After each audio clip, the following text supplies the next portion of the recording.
I have to say that I never saw a humanoid yet in my life. In what way it would help you? Like, I don't know, fold my clothes, doing Okay. the laundry, cooking, etc. Not gonna get replaced, right? Of course not. Okay.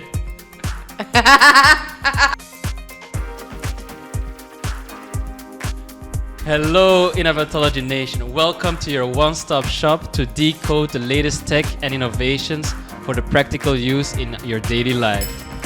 We are here together with Marie and myself to discuss about our experiences at Viva Tech, the biggest tech event in Europe. So let's get right into it, right? Viva Tech in Paris. Marie, we were there last year, we went again this year. What was for you different? So I would say that there were many things which positively surprised me, but there were also some things that I would like to improve. Let's say from some kind of things, because we have to take also into consideration how many visitors were there last year and this year. So last year I think that there were around like 50,000 visitors. No, there were like last year there were around like 135,000, and this year there were like No, 165,000. I think like 70,000 maximum last year. And this year, like, it was... No, there were definitely more than 100,000 people. I remember that there were less.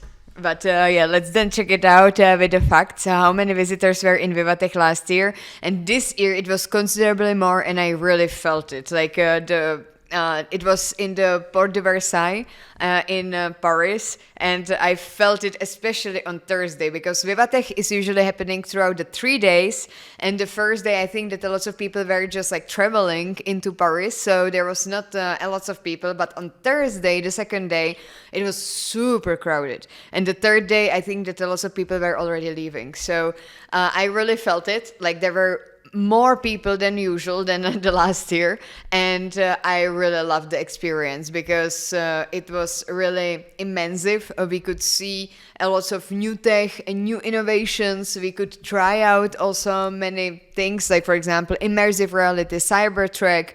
There was a AI venue, etc. So I really enjoyed it so much. What about you? Well, it's quite interesting that you see like the amount of people, because I mean there were more people than last year, but I felt less scared than last year, if that makes sense. Like last year, it was the first time we went to like a big conference like that, and I really felt overwhelmed the first time we even entered that venue. And especially because like last year we went through the side entrance, which was already like a big hall, and we were like, wow, okay, this looks big. And then we went downstairs, and it was like, okay, this is huge. Whereas this year we actually went through the bigger entrance, and it was like, we've been here, we've done this before, let's get to it. But definitely, like, tech-wise, I had a much better experience this year, I have to say, than last year. Last year, it was just insight, spark. Yeah, like what we are doing here, why we are here, what is our strategy? Like, we had a plan, gone plan. This year, we didn't even have a plan. I think last year we just were like, okay, we go for the conference. No, that's not true. Like last year, like yeah, we went did through the sessions. Yes, like we did a lot of sessions. Whereas this year we actually didn't do a lot of sessions. We did like a couple, but we did more like for ourselves. Yeah. And like what I really liked is that, like the first day we took our time. We really explored. Okay, what are the interesting tech startups that we can have a meaningful discussion with?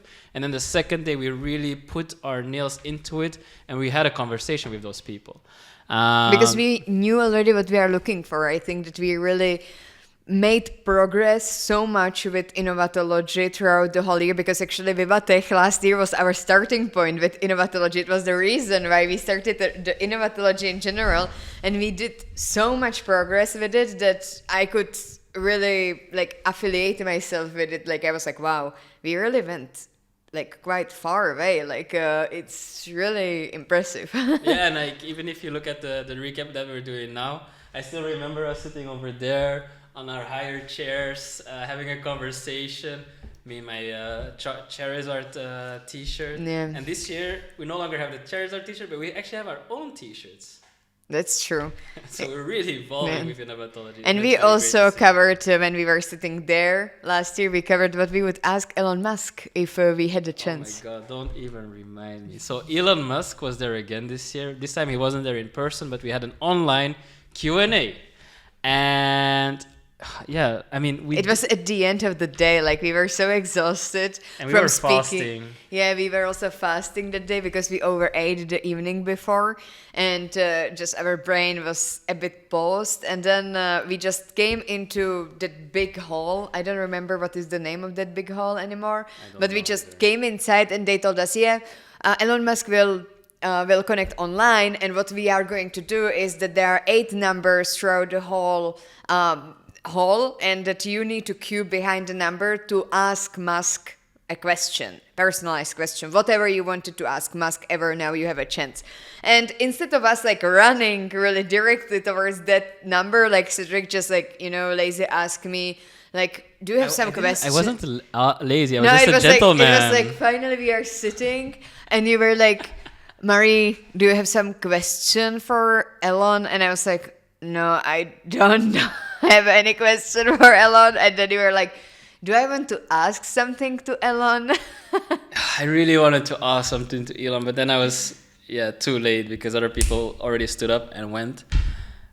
So that was definitely interesting. But I really liked how they actually incorporated Elon, even though he connected online because of the graduation of his son, how they incorporated the audience in it. I really want to use it also in the future to my own some initiatives, like how to actually have the audience included in the content of the webinar, etc. I want to keep this idea also for the future, in case that there will be some events, but it was really interesting. Yeah, it was definitely also more engaging than for me last year or any of the other panel discussions that we've met, because like panel discussions are usually just the people talking and then the audience sitting and not really engaging until the very end, but it's not really a conversation with the audience, whereas now it was a really real conversation with the audience, and it was really interesting to see the different type of questions that people had. Are not even questions sometimes.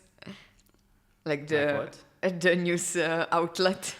Oh yeah, like Business Insider, I think. Yeah, well, they just got demolished by Elon, but let's not go in there. No, why? No, because it's none of our business. Like Elon versus Business Insider, let's stay out of there. But for me, it was a really interesting experience. Yeah, but we're neutral. We're neutral. Yeah, we are neutral, but like, I mean, this is like big, wow, like, I never saw somebody like put underwater some news outlet like this. Yeah, that's true. But, I mean, yeah, it was rough. Like, Business Insider basically wanted to ask a question, and then Elon was like, stop right there, because Business Insider isn't even a real media outlet. It's like, yeah. Mic drop. I'm done with this. Next question, please. And then you also had 42. Do you now know what 42 is all about, Marie? Of course I know. That I don't know. It's the Hitchhiker's Guide to the Galaxy. But it's like that nobody knows. So this is, I know that I don't know. No, it's the meaning of life. That nobody knows. No, it's the question 42. To the meaning of life. What is the meaning of life? Yeah. 42. Yeah, and what is 42? It's just the answer to the question of the meaning of life. Yeah, because like nobody knows what is 42. Okay, let's take a step back. So, Viva Tech itself. What was the most inspiring technology that you saw at Viva Tech this year? I have to say that I never saw a humanoid yet in my life. And I have to say that what we saw was far away from the humanoid how I imagine it in my dreams. However, I could... Like Terminator? No, like something that would really help me at home, like because you can already invest in a humanoid if you want. What? In what way it would help you? Like, I don't know, fold my clothes, doing the laundry, cooking, etc. I'm not gonna get replaced, right? Of course not. Okay.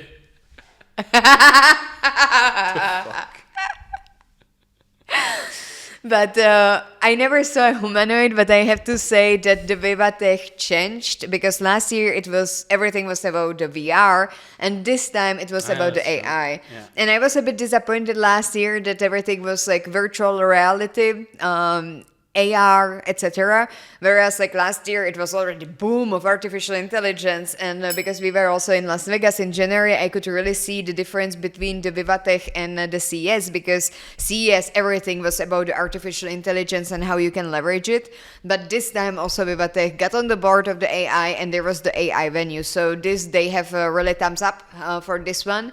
And as I said before, I didn't see ever like humanoid that would really help me and my life, but I can already see some kind of like shades getting shaped. So we saw this guy like for the defense, so self-defense robot, which can help you, for example, that you can walk with it, or and it will defend you in case that you are in the trouble. Or also other robots, as for example for the handicapped people, that you are sitting on the chair and it can help you to get from the stairs, which I think it's really helpful because a lot of senior people, they have really difficulties, for example, then in their household to maintain even when they are in advanced stage. So I think that this might be a really revolutionary tech in the future, because I would even apply it now for my grandparents who actually now moved to the senior house with the stairs, which they wouldn't need to do so if they would have this chair, for example. No, that's definitely true. And for me also, like, the most inspiring technology was actually the kind of technology that takes the life of a person to the next level, or like can enable people to really live their life again to the fullest potential. Like, I think we saw two really good use cases. One, from a medical device point of view, like the Swiss company Onward Medical, where they basically have a device which gives impulses to the nervous system on your spine, so that even when you're paralyzed, you're able to like get out of that paralysis status. Yeah, he actually shared with us really the real cases, how it heals from the paralysis and how people can use it in a healing process. And yeah, it was really impressive. Or do you remember, for example, Why Neuro? Like just, that one, that was the second actually that I wanted to bring up. Like, why neuro? It's basically like a device at the moment, or they were showcasing the hardware, but actually it's a software company, which I think has a lot of potential. But the hardware use case was basically you encrypt your password through a signal which is generated by your brainwaves. And basically this brainwave is unique for your thinking. And it doesn't even need to be triggered by what you think about, although I do think he mentioned that it can be fine-tuned by that, like to have like a proxy. But I see just like a lot of potential use cases for that in the future, especially even though AR and VR was not that prominently visible at Viva Tech. Like, AR will still evolve a lot further, and like when you will have those headsets with passwords, I think this kind of software will be unlocking the full potential of AR in the future, to really keep things secure for yourself.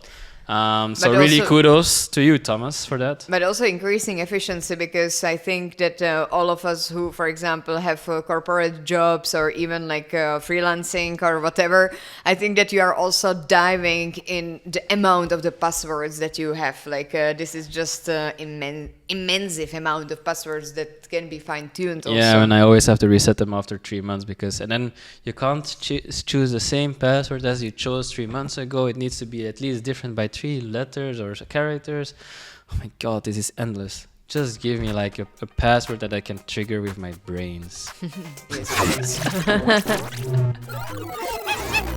If you're enjoying our content so far, make sure to follow us on our social media channels. Like, for example, LinkedIn, where you can become an integral part of our Innovatology community. This space is for like-minded digital nomads like you, who can share, collaborate, and also comment on different tech and innovations. So don't miss out on this opportunity to network with people who are just as passionate about technology as you are. And let's embark on this journey of innovation together.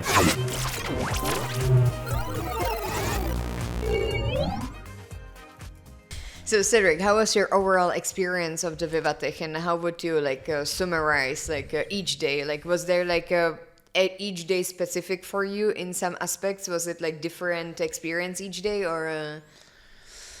My overall experience at Viva Tech. Like, would you recommend other people to go there?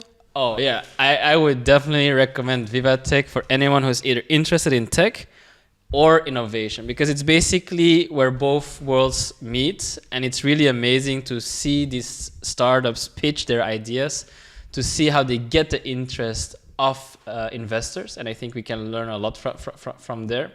Then for tech enthusiasts, it's just really cool to see what small startup scale-ups are looking at as well as like what the big corporates are looking to put their fingers onto. So definitely it is a place to be in May, June in Europe if you're part of that community and or if you want to be part of that community. Do you think that also people who are not really tech people can go there? Or it's really like niche for...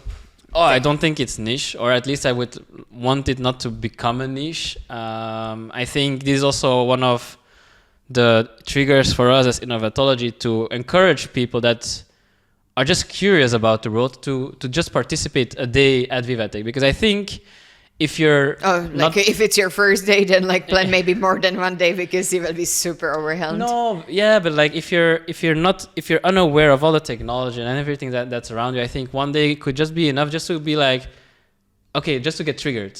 Because if you don't know what it's about and you don't want to invest all 3 days worth of money into it, I think one day can be enough. But I think that you just pay like once and then you can go either like 1 day or 3 days. No, like it's not. There are 1 day passes. Oh, okay, yeah. I didn't know. So that's why like I would really just advise people also to just go for 1 day, because it's a really good event to just get in touch with technology. Like what for me Viva Tech was about this year was like, it's a gateway to technology in Europe. And for me, like the first day was exploring, okay, what is the new tech that is like bubbling up in Europe? The second day was really getting into touch with those technologies and innovations that we want to use in our daily lives and the ones that inspire us to become better humans. And the third day was more about saturation. Like I was fulfilled. I ate enough technology and I could just continue my weekend in my own mindfulness world.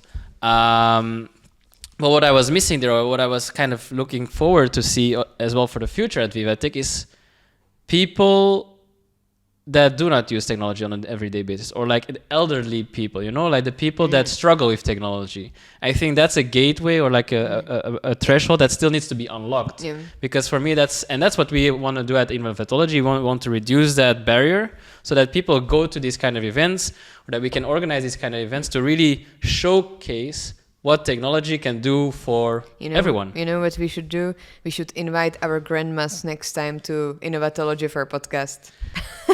Your grandma first, then mine. Yes. Mine just turned 89, so she will be a bit more difficult. It will like my grandma will be like, "What is this microphone?" Yeah, but my grandma will be the same. I mean, they don't have the phones, right? Like the smartphones. So no, that's true. And what about you? Like, what would be your summary of Viva Tech? My summary of the Viva Tech would be really an avenue to the AI, and I could see that there is really tech from the different sectors. So you could really find lots of different fields or lots of different sectors that are getting into the innovation and tech. But I could see that there were lots of people still coming from the tech background, not really like from the soft skills that they would really... For example, that they would really look for the partnership because like usually from the research, all of the fields will get digitized in the future. So I think that this is a really crucial time today to get on the board with the technology and to get into the partnership, or at least like to really saturate what is out there and where the world is leading. So I was a bit missing some of the aspects. Also, there were I know that the Viva Tech was in France, in Paris, so I expected lots of French people. However, it was a bit really big majority. I would say 90% of the people, they were really French. And I was looking for more diversity, as we are used to, for example, from Malta, from the CES, and from other conferences. There are usually like really people from other countries who are meeting around the tech together. And this time I could really see a geographical barrier, where there were a lot of French people, and it was not really a lot of inclusiveness. Also, the app could be better built. I mean, like we are in the tech conference, so like the app. But we'll talk about that in a bit. Okay. But I love your summary, and I'm actually thinking about something right now. You know what we could propose to Viva Tech for next year, and we could organize it ourselves at the conference. So Viva Technology, do reach out to us if you see this video. But what we saw at CES, like we saw a small theater show, which basically did a demonstration of the different technologies that they were offering and how they would be useful in a daily life showcase. I think we can do that as well. Like, what technologies do I use in my daily life and for what purpose? But I really loved your summary, and we're actually, what we also found was actually a device called Cloud AI, which is basically a recorder which records your voice, our voices, and afterwards it will generate through generative AI a transcript and summary of our meeting. So basically we're gonna use this as well to create like the chapters of this vlog today. And I'm really excited about this technology because it really helps accelerate conversations, and it allows me to really focus on the conversation and then do the meeting notes afterwards. But about the app or about the Viva Tech experience, what could be better for the next year? Well, I found it a bit like, let's say, a lot of places for improvement in this aspect that you are in the tech conference and it's not really tech equipped, in the sense that when you are coming in the tech conference, you need to print out your badge. Then also I couldn't really with my assistant to actually get the agenda or like to get the people with whom I wanted to meet. Usually I'm looking for like people from the similar countries because it's the easiest one. If I'm targeting Belgians and Czech, I have immediately something to speak with them. Whereas in this aspect, it was really by the sectors or the level of authority, so C-level, trainees, students, etc. I mean, innovatology is really cross-sectoral, so for me this is not really helping me in like filtering interesting people. So I really needed the country filter, which was not there, as well as some networking area, which could be more leveraged, because I know that there is like meeting area where you need to like book the meeting, but it's not really possible to do it via an app. So I really liked, for example, in the EU Startup Summit, they had it really nicely done. It was really open, inclusive to the public. And I think that Vivatech has lots of like barriers, so that you need to be in some kind of category to have more advanced options for your application. However, it didn't really make my life easier. I mean, I met one interesting person through that app, so at least like something. But I would really look for more potential in this. Also, like maybe, I mean, they had the AI inside, like AI chatbot who would give you the recommendations. But the AI didn't really match me with the people with the similar interest or so yeah, I would really welcome more of this tech ecosystem of the whole Viva Technology. What about you? For me, it was really like what you said at the beginning. It was about printing out a physical badge on paper. I mean, at Vivatech, we want to showcase like we're the digital nomads, we're the digital natives, we're going through a tech world, but we're stuck with paper. And then the printers that were used were also not, let's say, the fastest. So here's a challenge for you, Viva Technology. Next year, I want to see digital badges. Like, that would be really cool. Like, that would really inspire me even more to look at what is the future. Like, what is the future of the badge system? You know, let's revolutionize it together. And I think also with your app, reach out to Marie. She knows what we want to really network with our tech community.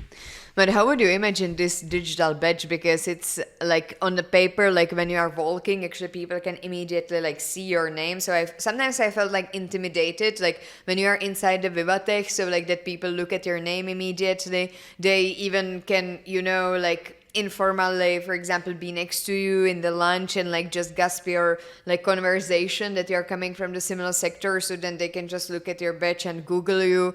So I like, this is kind of the thing that I liked about the physical badge. So I cannot imagine how it would because we had something like digital badge in your phone, which like is then scanned at the entrance, so there is like digital badge. But it was rather the printer which just made it like old school process. That, for example, there are so many gadgets which are like portable printers which you can actually have in your pocket. So like you would have at the entrance like 5-10 people who would have like a digital printer which would print the sticker, and you could just have it, for example, even on your t-shirt or something like this. So I would just look at more innovative aspects. Doesn't need to be really digital, like fully digital, because on the other hand I enjoy this informal side of having the physical something that people can just, look with one eye about your badge. Yeah, but I mean, that's why we can still brainstorm about it. Like, I don't know the solution to it, but like what I can imagine is like you have like this printer that we saw at CES. If you like, when you scan the badge, then they just print your name and then that's it. That could be an option as well. Like I would just be open to discuss like what are the different possibilities of creating a more digital experience for entry. Because I also don't know, like it is very easy to see it's visible on someone, like, okay, what's your company or what is your purpose? What's your name for an introduction? So completely digital at this moment, it might be difficult, especially because we're not at that stage yet with like AR glasses and AR lenses, but at least something different than what we experienced at this year's Viva Tech, something more like I want to see a vision, like something revolutionary, because like even at CES it was just a badge. Like at a tech conference, a tech event, I want to see, like, think about it, like what could really help digitalize the journey of people at a tech event. What was the one thing that you take from the Viva Tech that you didn't know before the Viva Tech? Like that you were like, okay, like this is what I learned. Because like we are growing and we are progressing, we are going forward if we are learning. So that some knowledge that you can say throughout these 3 days that, yes, I learned this. This is why I was there and this is what I learned. It can be personal experience. It can be something about the technology that you didn't know that technology is tackling. It can be also from the software, hardware perspective.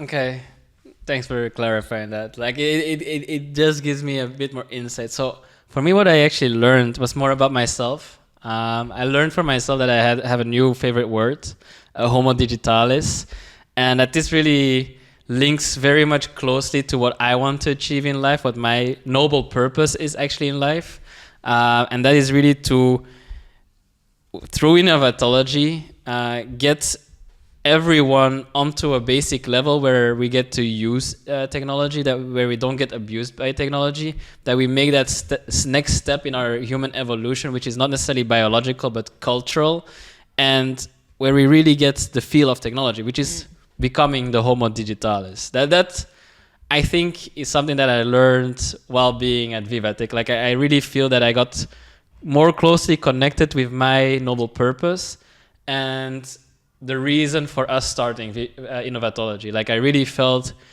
more connected, and like in a certain way I also felt a bit lost, if I have to be honest, like with innovatology, where I felt like I wasn't dragging you behind, but like where I felt like at some points where you're like, Cedric, are you looking at this? Are you looking at that? I'm like, Marie, just get off my back, okay? Like just get off my back. I'm working on things. I do things, like it's fine.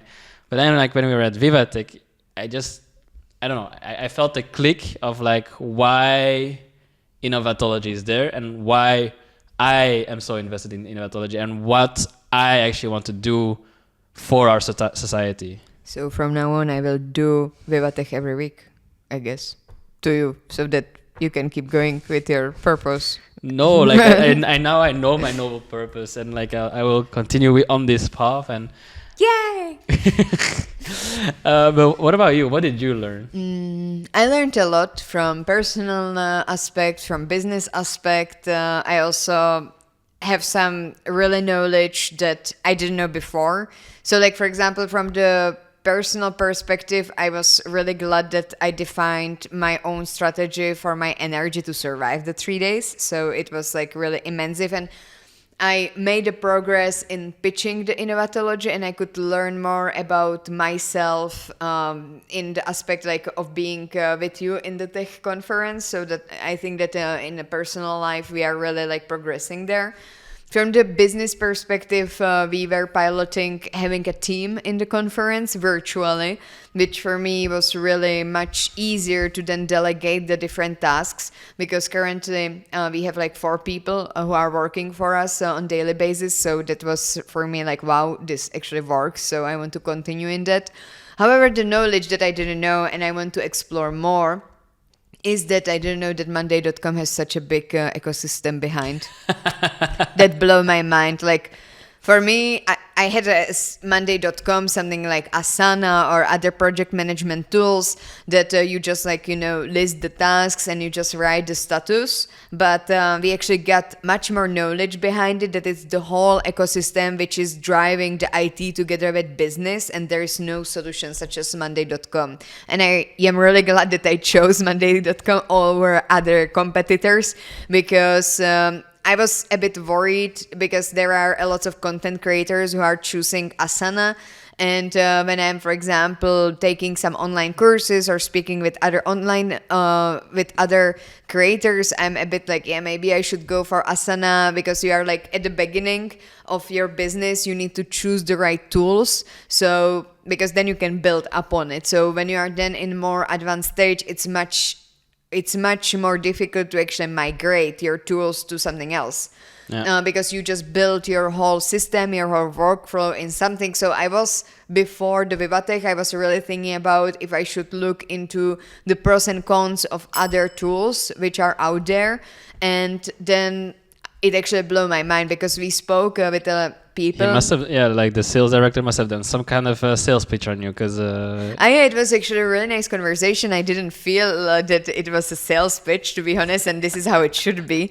So it was really interesting, also running like over the Jira. So I thought that like there is just Jira and that's it, that there is no like competition as such, and Monday.com can actually like even substitute the Jira. So I am glad that I am giving this investment into Monday.com currently. That's very nice. So, are we going to go back next year to Vivatech? Yes. All right.